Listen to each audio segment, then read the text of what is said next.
эфир, да еще и не анонсированный. Да, это он. И еще больше я скажу, что это эфир по той теме, которую многие из вас, особенно мои подписчики, которые давно у меня на канале, они, скорее всего, ждали и думали, что так, мы подписались на Свету, потому что она снимала видео о сектах, культах, свидетелях Иеговы. Мы, конечно, рады, что у нее в жизни все хорошо, и она снимает на другие темы, но где же то, ради чего мы подписались? И вот сегодня как раз хочу поговорить об этом. Это необычная встреча, первый такой лайв-эфир, поэтому можете налить себе чашку чая и просто послушать и пообщаемся на такую интересную тему.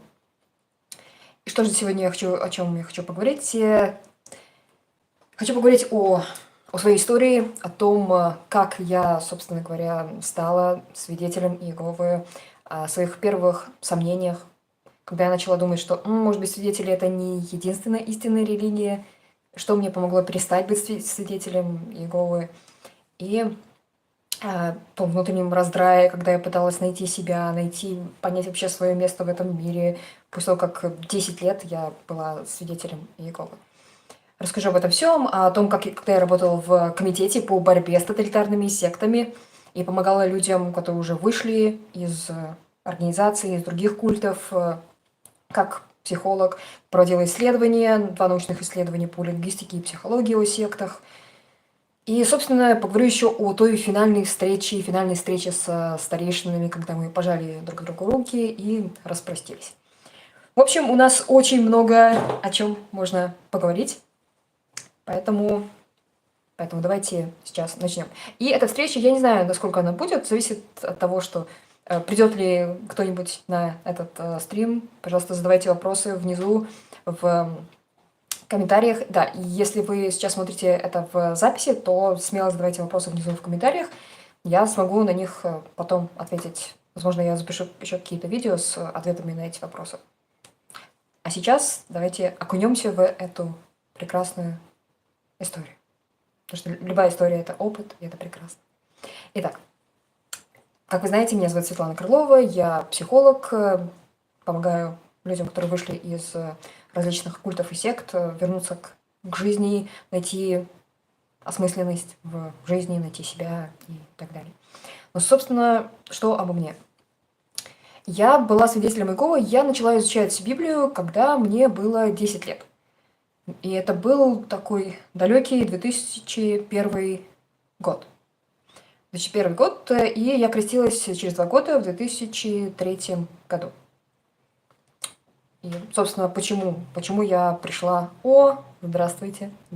У меня есть один человек, который нас сейчас смотрит. Я рассказываю о том, как, собственно говоря, я стала свидетелем Иеговы, почему я стала свидетелем Иеговы, и почему вышла, и что случилось после этого. В общем, я стала свидетелем Иеговы, когда мне было 10 лет. Я начала изучать Библию, и собственно, в 12 лет я крестилась. Почему я выбрала свидетелей Иеговы? Просто они встретились на нашем пути, нашей сестрой пути, и сначала нам стало интересно, что это за такая странная организация, где люди все такие милые, приветливые, и постепенно мы начали в это все вникать. Мы были детьми, собственно говоря, куда нам еще можно было идти. И когда уже мы начали больше это познавать, изучать, и я провела в этой организации 10 лет, в 2013 году я считаю этот момент, когда я как бы начала понимать, что что-то не так в этой организации. Я поступила в университет, начала изучать разные вопросы и задавать, как вы знаете, задавать не очень удобные вопросы. Это и о пророчествах, почему вот время конца, почему это вот время Армагеддона, оно все сдвигается, издвигается. И люди не особо могли мне ответить на эти вопросы. Но, вы знаете, тот ответ, который чаще всего свидетели Иеговы дают, это свет Иеговы сияет ярче, просто подожди, жди, надейся. и так далее. И со временем, что меня начало напрягать, это те самые первые сомнения, когда люди стали мне говорить, что, и особенно очень близкие люди, те, с которыми я изучала Библию, и мои близкие друзья, что если ты будешь продолжать задавать эти вопросы, то мы с тобой больше не сможем так общаться. И для меня это был такой звоночек, как бы, то есть как мы не будем общаться? Я просто интересуюсь. И это был такой звоночек. Много разных других ситуаций. Еще ситуация, которая была, когда старейшина собрания, моего собрания, у него была несовершеннолетняя дочь, и это ему сказали, она забеременела, совершила блуд, забеременела, и ему сказали, что ему необходимо выгнать эту дочь из дома. Просто выгнать несовершеннолетнюю дочь. И он этого не сделал, он был старейшиной. И за то, что он это не сделал, его лишили преимуществ в собрании. И для меня это тоже был такой небольшой шок. То есть как он не выгнал свою дочь, и его за это лишили преимуществ, лишили статуса старейшины. Вот это что-то не так в этой организации. Тоже такой, и было много-много таких маленьких ситуаций, которые,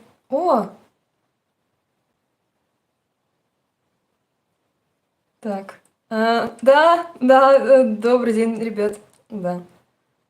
Будет через 2000 лет. Возможно, придет новое понимание, что и через 2000 лет будет. Как, да, недавно я тоже просматривала, что изменилось в организации, и когда, небольшое такое отступление, когда верный благоразумный раб о том, что сейчас можно общаться с людьми, которые вышли из организации, даже если они приходят, с ними, оказывается, сейчас вот немножко можно общаться, как побуждать их приходить больше, приветствовать их на собрании, о том, что сестрам можно носить брюки, братьям можно бороды отращивать и так далее. И то, как они это объясняют, что сцена этого мира меняется. Ну да, сцена этого мира меняется, возможно, скоро можно будет медитировать и так далее. И, возможно, да, через 2000 лет будет конец света. В общем, вернемся к этой теме. То есть для меня, для человека, который пережил в детстве эмоциональное и физическое насилие, и это был очень такой болезненный опыт, и когда я услышала, что да, старейшина, в принципе, он не выгнал свою дочь, и это мне тоже никак нельзя было, не могли люди объяснить. И много-много разных других ситуаций, когда я поняла, что я не могу быть собой. То есть в университете я изучаю какие-то темы, и, конечно, у меня возникают вопросы, а почему? Вот критическое мышление, рассматривать ситуацию с разных сторон. И прихожу на собрание, мне говорят, нет, не читай всю эту литературу, вот только есть «Сторожевая башня». Если у тебя нужны какие-то другие темы и варианты, тогда вот пробудитесь, там объясняется весь наш мир. Ну и так далее. Поэтому тоже было непонятно, почему так все происходит. И со временем я больше и больше стала в это вникать, и я помню, это было если мне не изменяет память, 2013 год, да, когда я еще училась в университете, я вдруг поняла, что, стала больше и больше изучать, я вдруг поняла, что это не единственная истинная организация. Я была всегда против слова «секта», потому что, это какое-то оскорбительное слово, какое-то просто клеишь на какую-то организацию. Каждый имеет право верить в то, во что он верит. Это все прекрасно, все замечательно. Но просто не единственная истинная организация. И я помню этот год, и это лето 2013 года, когда у меня было... Я тогда заработала себе воспаление легких, я на месяц потеряла голос, потому что это вот реально, те люди, которые вот сейчас меня смотрят, они понимают, что происходит с человеком, когда все, во что он верил, по сути, свидетели Иеговы, они говорят, что они единственная истинная организация, вот это вот понимание вселенной, мира, и только они спасутся, и, возможно, кто-то еще, но в принципе они.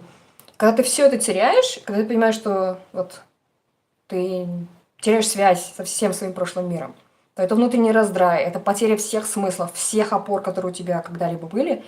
И, конечно, я провалилась в такую эмоциональную просто дно. Вот самое низкое дно, которое возможно, когда я не знала, что мне делать с собой, что мне делать с миром. И люди, друзья, как друзья не свидетели Иеговы, мерзкие друзья. И с ними тоже хотелось поделиться этим всем, а для них, ну, как бы сильно они не хотели тебе понять, они тебя просто не понимают. Они такие: да забей, все хорошо. И все твои боли и страдания, они просто хотят чем-нибудь так накрыть каким-то покрывалом. Так, все в порядке, не парься. Вот, а это не помогает. И поэтому вот, когда я пыталась вот понять, что и как у меня внутри происходит, найти, да, куда идти. Вот, и да, есть ребята, которые, не знаю, существует ли этот сайт или нет, некуда идти. Когда бывшие свидетели Иеговы тоже пытаются разобраться в том, куда идти. Для меня это тоже было прям некуда идти. И это мне тоже очень, очень волновало. И, собственно, вот в то лето я как раз нашла возможность и поступить сначала важный этап, когда я пошла в комитет по борьбе с тоталитарными сектами. Знаете, есть вот это чувство, когда ты выходишь из организации: это не истинная организация, нужно всех оттуда вытащить скорее. И у меня тоже было такое сильное желание. Я пошла вот в Латвийский комитет по борьбе с тоталитарными сектами, или антисект, и тоже сказала: так, давайте, ребята, что-нибудь делать. Давайте вызволять людей, спасать людей из этой организации.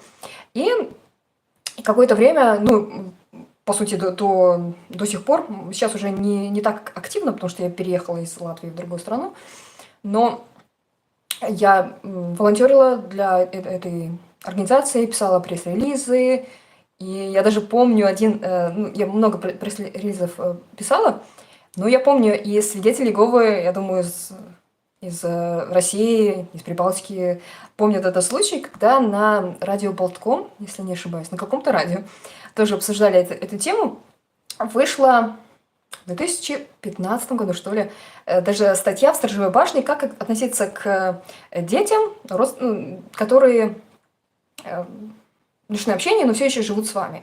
И там было как бы хорошо бы с ними вообще не общаться, не иметь там особо ничего общего. И еще фильм на Конгрессе тоже вышел о девушке, которая совершила блуд. И отец ей сказал, что лучше, если ты не будешь жить со мной, с нашей семьей и своим младшим братом, потому что ты плохо на него влияешь. Ну и так далее. В общем, да, это очень интересная для меня тема. И поэтому я написала пресс-релиз, я говорю: ребята, надо что-то с этим делать, оповестить общественность о том, как же эти люди могут так поступать, такая организация нехорошая. И пригласили как раз моих коллег, 2 коллег. Я тогда была в Москве, поэтому я не могла так приехать и пообсуждать эту тему. Но, да, интересно, что кто-то связывался даже, они звонили человеку из Вифилия латвийского и спрашивали у него, как бы, ваше мнение, вот почему в «Сторожевой башне» так, в принципе, написано. И он такой: нет такого, там не было такого написано, нет. И они такие: ну вот, как бы, если что, вот здесь прям написано, что нельзя общаться. Ну и такие моменты были интересные моменты.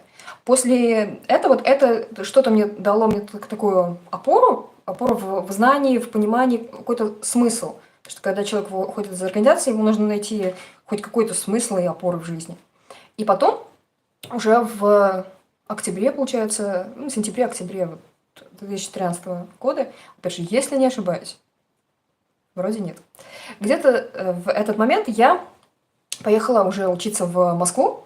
Я нашла способ учиться на психолога. Потому что я подумала, то есть я по первому образованию магистр психологии, магистр лингвистики, я подумала, как лингвист сможет спасти мир. И поэтому мне хотелось какого-то другого варианта спасать мир. Ну и спасать себя в первую очередь, потому что мне тогда необходимо было тоже как-то помочь себе сначала.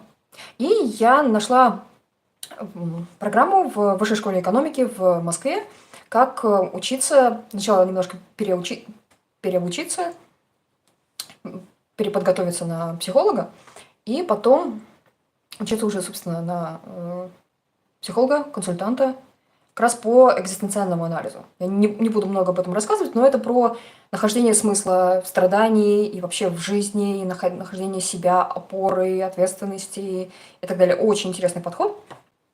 И получается, в лингвистике я писала работу, когда заканчивала магистратуру по лингвистике.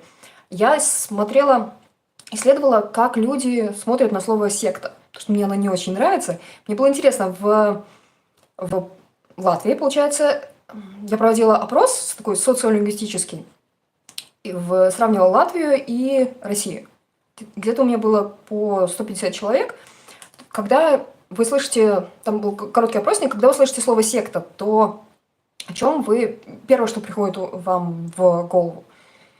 И было интересно тоже. У кого-то это какие-то определенные группы были, у кого-то это просто зомбирование, убийство детей и так далее. Ну, и вообще, и там есть определенная разница в понимании и в России, и в Латвии. И все это еще зависит от того, как это в статьях освещалось, в СМИ. Это отдельная тема.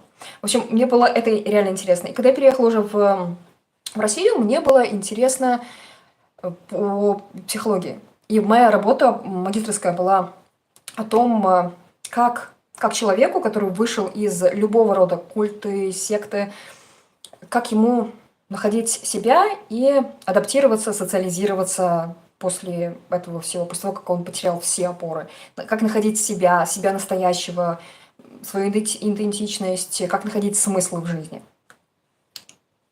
И вот там, и спасибо тем ребятам, тоже бывшим свидетелям из Москвы, собственно, которые даже приходил ко мне в университет, общался с моим профессором, и вот, когда мы проводили самое такое первое интервью. Ну и потом уже совершенно разные другие люди тоже давали мне такое глубинное интервью, где-то час, иногда 2 часа занимало. То есть мы прям очень глубоко проговаривали некоторые моменты о том, что им помогало, какие-то первые сомнения, которые у них возникали, и от первых сомнений до выхода, что им помогало как раз выйти из организации, когда они сказали: все, вот сейчас вот точно выхожу.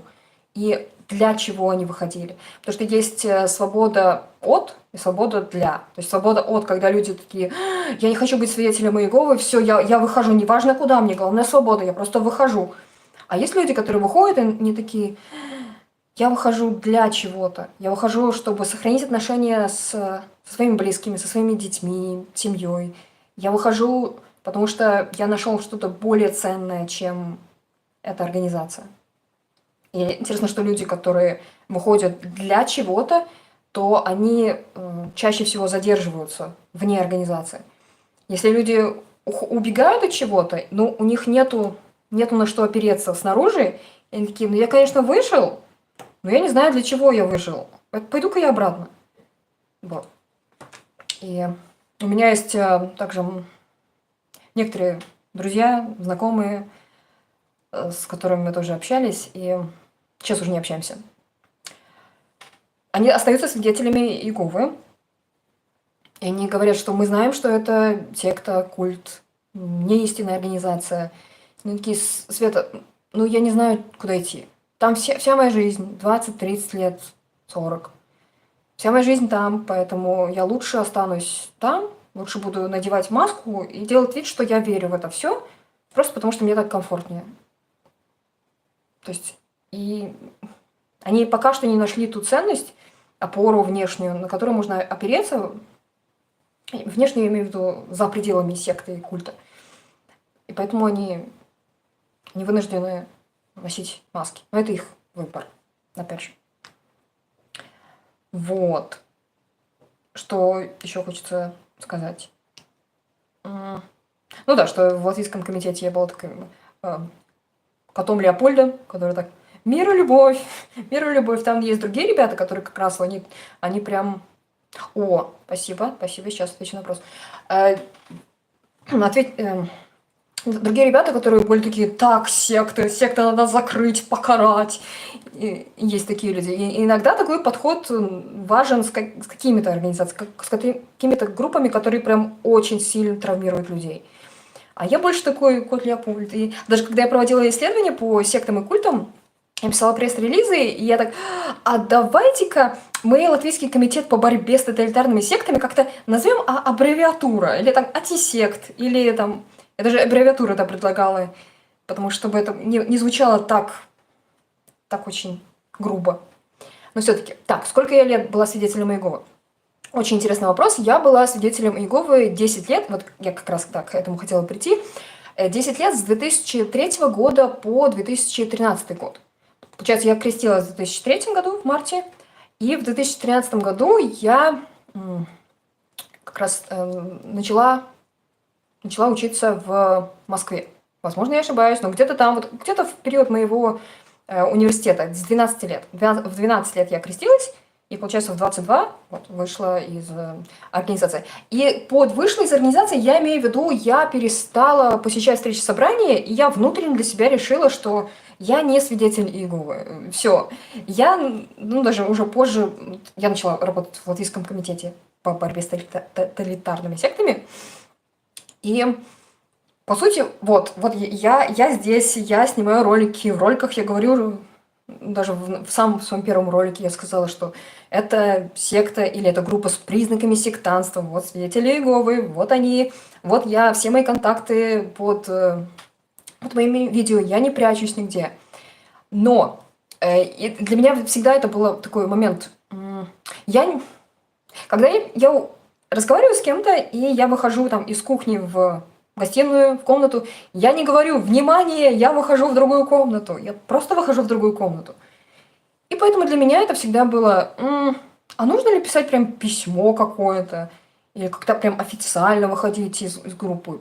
Нет, мне никогда особо не хотелось прям официально выходить.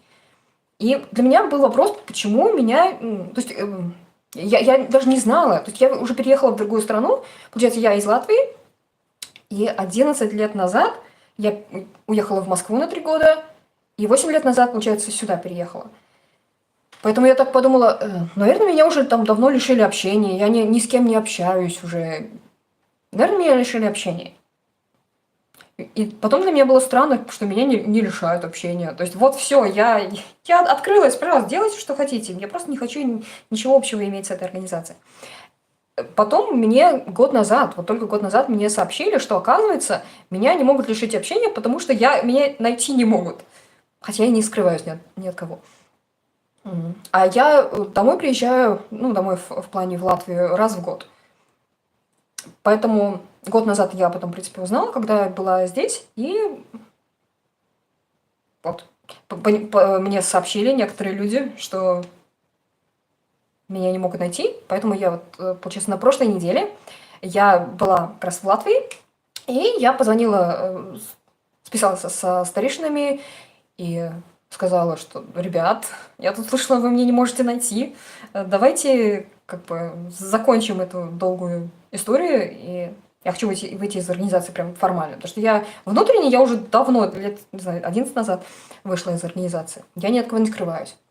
И на прошлой неделе у меня как раз состоялась эта встреча. Та самая встреча, когда мы пожали друг другу руки и разошлись. Да, вот этот момент. То есть, получается, формально на прошлой неделе. Внутренне уже лет 10 или 11 назад. Вот. Так, если быть точным. То есть, да, у меня уже совершенно другие верования, убеждения, которые намного прочнее. И они более персональные, какой-то персональный опыт. Не то, что было, когда свидетели Иеговы, знаете, как у них там, верный раб сказал, и все таки ах, да, теперь мы так, верим в это. Верный раб теперь поменял свое мнение. Теперь, ах, да, теперь мы верим в это. И раньше этого было нельзя, теперь можно, и так далее. То есть, потому что большой босс так сказал, большой брат, мы теперь в это верим. Нет, это более искренний опыт, более настоящий опыт. Вот, это уже лет 10-11 назад. Поэтому да. Но формально это было просто формальность, о которой я даже не знала, что, оказывается, вот чего не хватает им. Вот. Поэтому об этом это очень интересная встреча, об этом я скажу в самом конце. Это очень стоит того, чтобы об этом рассказать. Но, так, что... Мгм. Да, исследование бывших маленькое шпаркло. О чем? Так, Алена, добрый день. А о чем рассказать? Ну да, я рассказала, что... Может, немножко чатик тормозит. То, что да, я рассказала, что формально как прошло. Как прошло, что... встреча как прошла, я расскажу в самом конце. Это кульминация всего действа. Вот, да, да, обязательно. У меня там отдельный блок для этого, да. Поэтому... Так, что же еще? Мгм, мгм, мгм, мгм. Ну да, в принципе, наверное, уже все такое важное и рассказала, поэтому как же прошла финальная встреча? На этой встрече я вот не знала, что... Я спросила, мне необходимо написать, наверное, письмо, в котором я все изложу, не хочу больше быть свидетелем и так далее. Но нет, мне сказали, что если возможно, приди на последнюю встречу. И мне было даже самой интересно. Я 12 лет, получается, 11-12 лет не общалась ни с кем особо из них, поэтому я пришла на эту встречу, там было 3 старейшины. Один из них, я его знаю, я не особо с ним общалась, не знаю, может быть, он... Да, не особо я с ним общалась. Я его помню, он меня помнит, поэтому, конечно, он меня встретил такой объятиями. И там было еще 2 старейшины, которых я вообще не особо... Одного я просто его видела лет 11 назад, и второй совершенно новый человек. Как прошло? Это было где-то, не знаю, минут 20, наверное, эта встреча длилась.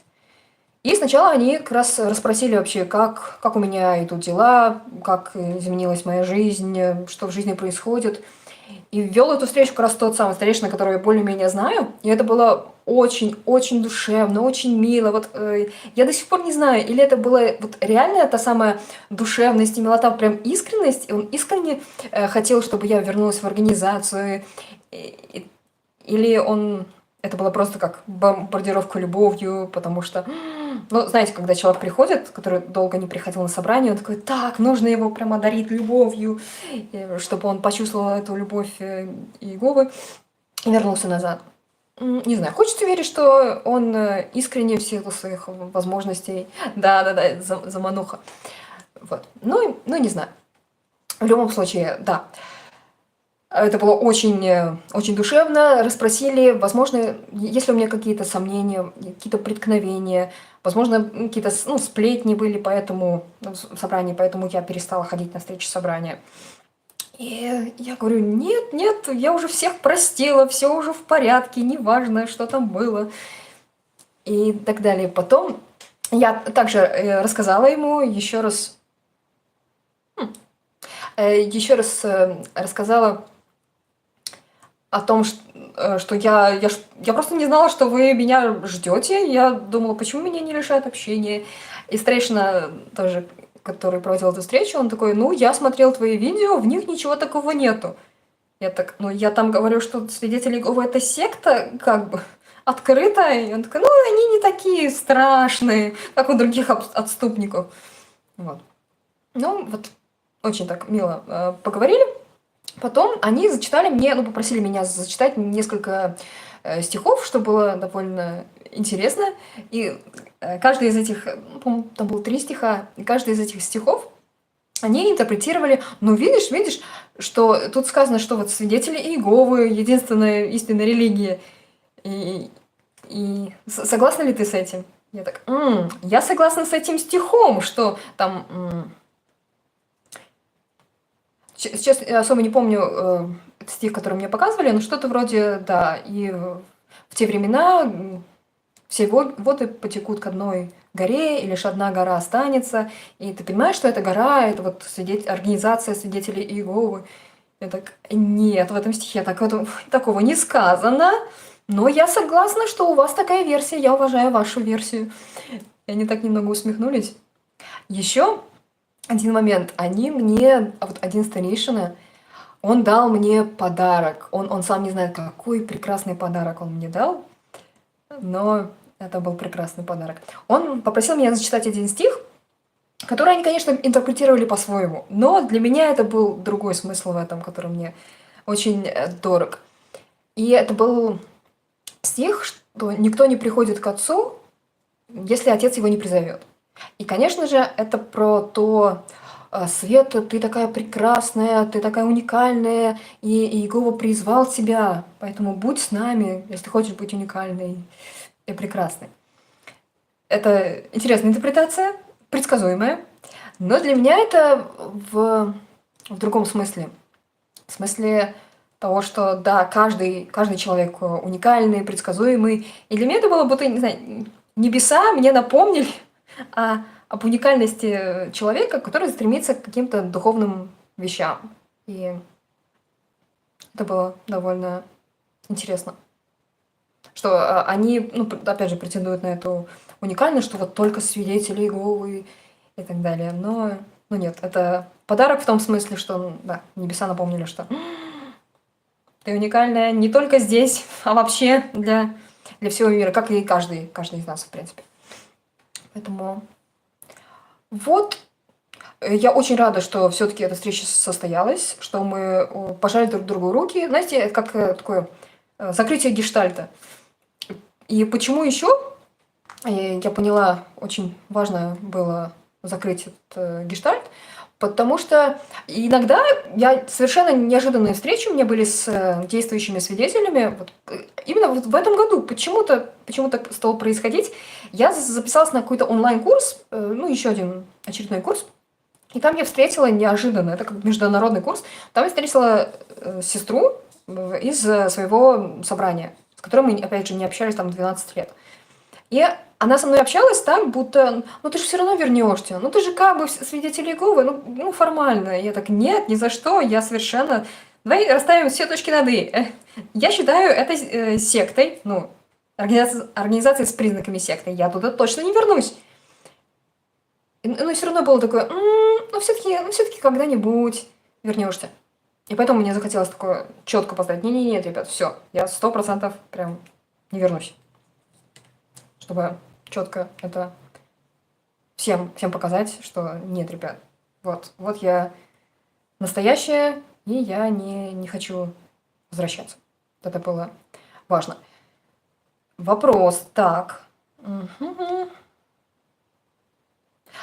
Так, любовь, это очень хороший вопрос. Когда вы там находились, вы видели любовь? Я хочу сказать, что все ведь зависит от людей. В организации такие же люди, как и вне организации. И поэтому, да, я ощущала любовь некоторых людей. Они мне очень помогли. В детстве какие-то определенные люди мне прям очень сильно помогли, спасли меня и так далее. Но это определенные люди. В целом, есть же такое, когда людям в организации говорят, вы должны проявлять любовь, потому узнают, что вы мои ученики, если между вами будет любовь. И прям вот вы должны. Вот когда это насаждается, как раз и происходит эта вот показная любовь. Я должна быть доброй, я должна быть хорошей, чтобы все люди в собрании видели это, какой я хороший. И это не настоящее. И да, ну так же, как и сейчас мы тоже обсуждали на этой последней встрече, мы так рады тебя видеть, все замечательно. Когда тебя долго не бывает на встречах собрания, то все так рады тебя видеть. А потом через месяц, ну, люди опять начинаются там, не знаю, или сплетни, или еще что-то и так далее. Но это люди, это не про ужас, какая организация. Это про то, что, ну да, есть настоящая любовь, которую сейчас я ощущаю в полной мере от людей вне организации, от моих друзей, знакомых, с совершенно разными верованиями, убеждениями. И вот это про настоящую любовь. Когда нет какого-то большого босса, большого брата, который всегда следит за тобой и говорит, ты не проявил любовь к своему ближнему, а вот на конгрессе говорили. И, то есть это нет такой обязаловки. Люди настоящие, поэтому они проявляют любовь. Поэтому, ну да, в организации тоже была любовь. Я не хочу сказать, что там все было ужасно. Нет, там тоже была любовь, привязанность, хорошие отношения с некоторыми людьми, настоящими людьми. Там есть настоящие люди. Но есть и такое. И тоже интересно, есть один мой друг, который мне в свое время очень сильно помог. Очень сильно помог. Я не буду вдаваться в детали, но как-то я даже с ним встретилась после там, 11-12 лет необщения. И рассказала уже, ну вот, я веду такой блог, я говорю, что свидетели какой-то секты и так далее. И он рассказал, что, ну, в принципе, я верю, что это единственная истинная организация. Но все-таки ты вольна верить во что хочешь, все хорошо. И он сказал такую фразу, что ничто не помешает мне общаться с тобой, кем бы ты ни была и так далее.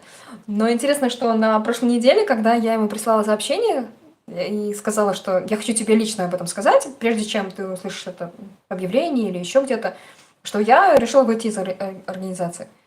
И он мне ответил, ну, что не так? И что ты теперь хочешь от меня? И для меня это было, окей, я думала, мы друзья, видимо, нет. И это еще раз в ответ на ваш вопрос про у свидетелей Иеговы много страха, там очень много страха, который мешает им быть настоящими. И они носят какие-то маски, они вынуждены играть какие-то роли. И в этом плане, что человек боится общаться с теми же, именно их запугивают. Они боятся общаться с исключенными, с какими-то членами своей семьи, которые вышли из организации. Сейчас хоть как-то с ними вроде можно общаться. Раньше с ними даже слова приветствия нельзя было говорить. И они настолько запуганы, и они не живут настоящей жизнью. Да, верно. Это во много депрессии. И вот, да, из-за того, что я не могу быть настоящим в организации с друзьями, знакомыми, но и я, потому что организация меня осудит, а организация это, считаю, что Бог меня осудит, Вселенная меня осудит, и это вот очень сильно внутренне давит. Поэтому, да, очень много страха, чувства вины, все то, на чем держится, в принципе, это организация. Это страх и чувство вины. Поэтому, да. И еще такой вопрос, очень такой главный вопрос, и то, о чем я как раз рассказала на встрече со старейшинами. Я раньше, почему я вот как только не вышла из организации, вот 10-12 лет назад, получается, внутренне вышла из организации, так как я называю, вообще всегда буду говорить, что я была в организации 10 лет. Я думаю, это честно по отношению к самой себе, потому что внутренне я так это ощущаю.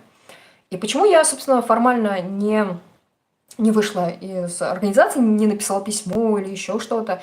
Если быть прям откровенной, я думаю, я с вами могу быть откровенной, надеюсь, то, и это то, что я рассказала на последней встрече со старейшинами, я боялась, что я не смогу ответить на один очень важный вопрос. Я боялась не то, что я не смогу ответить на этот вопрос старейшинам, любым другим людям, а то, что я не смогу ответить на этот вопрос самой себе. И это вопрос, что если не свидетели Иеговы? То есть куда идти, то самое некуда идти. Это то, с чем как раз бывшие свидетели, бывшие, действующие, которые носят маски, они приходят, они такие, а куда идти, а что если не свидетели Иеговы? И поэтому я вот боялась, что я не смогу ответить на этот вопрос. Но с годами я поняла, что я могу ответить на этот вопрос самой себе. И то, о чем я говорила, это про те отношения с Богом, Вселенной. Они намного прочнее, лучше, качественнее стали меня. И поэтому я нашла что-то вне организации свидетелей Иеговы. Поэтому так, ну ладно. И когда ты это находишь, такой, все эти обиды, страхи, сомнения, все вот это, когда ты понимаешь, что я не знаю, возможно, я еще создам, может быть, маленький такой ролик или просто где-нибудь запущу эту диаграмму, которую я недавно сделала, и наглядно, когда ты это видишь, в общем, про свидетелей Иеговы, когда ты понимаешь, что это малюсенькая организация, это сейчас 8 с чем-то миллионов, 10 лет назад это было 8 с чем-то миллионов. В мире, если не ошибаюсь, 8 с чем-то миллиардов людей. И на круговой диаграмме это очень хорошо видно, когда там малюсенькая полосочка — это свидетели Иеговы. Во всей этой круговой диаграмме маленькая-маленькая такая полосочка — это свидетели Иеговы. И когда ты понимаешь, что вот это маленькая группа, я с уважением отношусь к их верованиям, все прекрасно, но это маленькая группа, она думает, что у них единственная истинная религия, а все остальные, они просто за столько лет, они, они просто потеряны, и они не знают этого, и только они знают это, и так далее. Когда ты просто понимаешь, что вот на расстоянии уходишь от этого, вот такой, то искренне становится жаль этих людей. Вот сейчас мне искренне жаль этих людей. Не в плане, я испытываю жалость к вам. Нет, это искренне жаль. Но даже если вот сейчас ты смотришь это видео, тебе 30 лет. Я всем хорошим, добрым людям искренне желаю дожить там на минимум до 100 лет. Но все равно есть 70 лет. У тебя осталось всего лишь 70 лет. Это те же, не знаю, в 15 лет, 5 лет, это кажется, вау, это треть моей жизни. Но чем старше мы становимся, вот время искажается, у нас внутреннее восприятие времени искажается, и сейчас 5 лет кажется, что это вот пролетело. Вот что было эти 5 лет? Особо они просто пролетели. Это будет еще быстрее и быстрее. И хочешь ли ты просто остаться в этой организации, надевать маску и играть какую-то роль, не быть настоящим?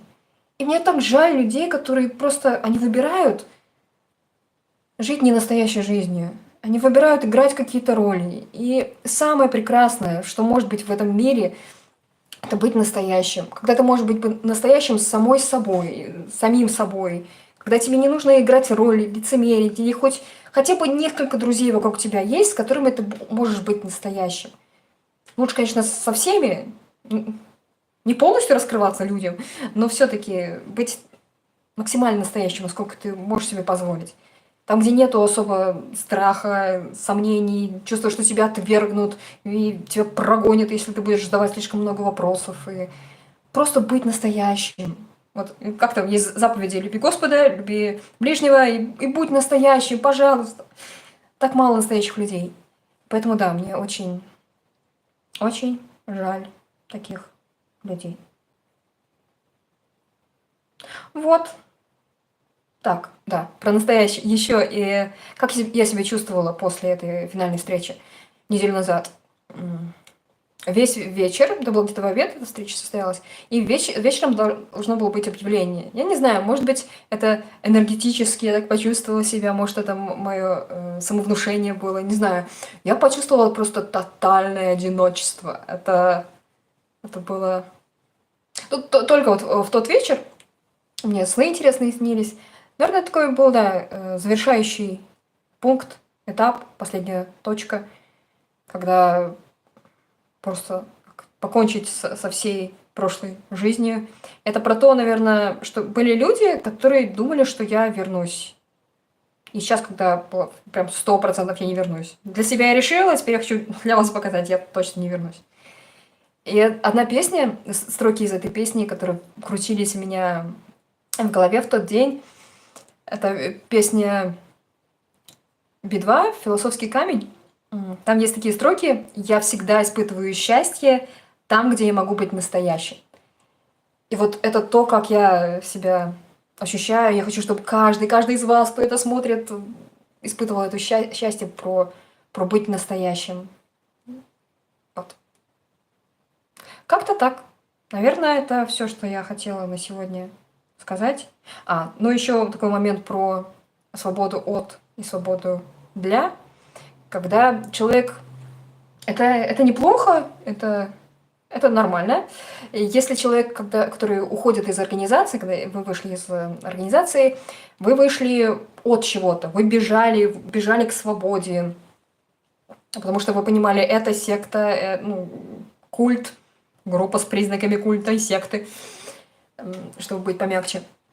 Вы ушли от чего-то, и хоть какие-то опоры уже нашли в своей жизни. И даже, кстати, я создала методику, как именно находить человеку опоры и социализироваться. Это по 4 пунктам. Это находить опоры в жизни, заниматься тем, чем тебе нравится, и находить себя настоящего, просто создавать себя настоящего по кусочкам после того, как вышел из организации, и находить смыслы. То есть, если ты вышел из организации, чтобы просто выйти куда-нибудь, это свобода от, но важно потом уже найти для себя свободу для чего я вышел, зачем я вышел. И находить смыслы, как приносить смыслы в свою жизнь, ради чего я живу, чем наполнять свою жизнь. То есть, возможно, в организации у тебя был просто весь мир, у тебя была ценность охренительная, простите за мой французский, ценность, когда ты спасаешь мир, ты такой значимый, ты идешь к людям, несешь весть, которую люди не знают, спасаешь души. И сейчас важно что-то поставить на это место и что-то найти для себя. Как ты лично можешь привносить смысл в свою жизнь, в жизнь других людей и быть максимально настоящим. И иметь те самые глубокие связи с людьми. Быть настоящим со своими друзьями. Когда не так, что вот этим я могу поделиться, а я могу поделиться своими сомнениями с этим другом. Со свидетелями не всегда можно поделиться сомнениями. Находить эти самые настоящие связи, чего я тебе очень желаю. Поэтому спасибо всем, кто присутствовал на этом эфире. Если смотрите его в записи, да, спасибо, Алена, большое вам спасибо за ваши вопросы и, да, именно то о чем мы обсуждали, про любовь, страх, депрессию и так далее. Вот, напишите, может быть, в комментариях дальше, если смотрите это в записи, свои истории. Вообще, любые мысли, которые вы думаете об этом эфире, потому что это мой первый такой спонтанный эфир. Поэтому не знаю, каким он был для вас. Поэтому буду рада обратной связи. И да, я предлагаю консультации, сессии, онлайн-сессии. Первые 30 минут у меня идет бесплатно, когда мы просто общаемся, узнаем, какие у вас есть запросы, чем я могу вам помочь. И потом последующие сессии, консультации уже идет час 50 евро. Поэтому буду рада нашему с вами общению. Поэтому всего вам самого доброго и будьте настоящими. Пока.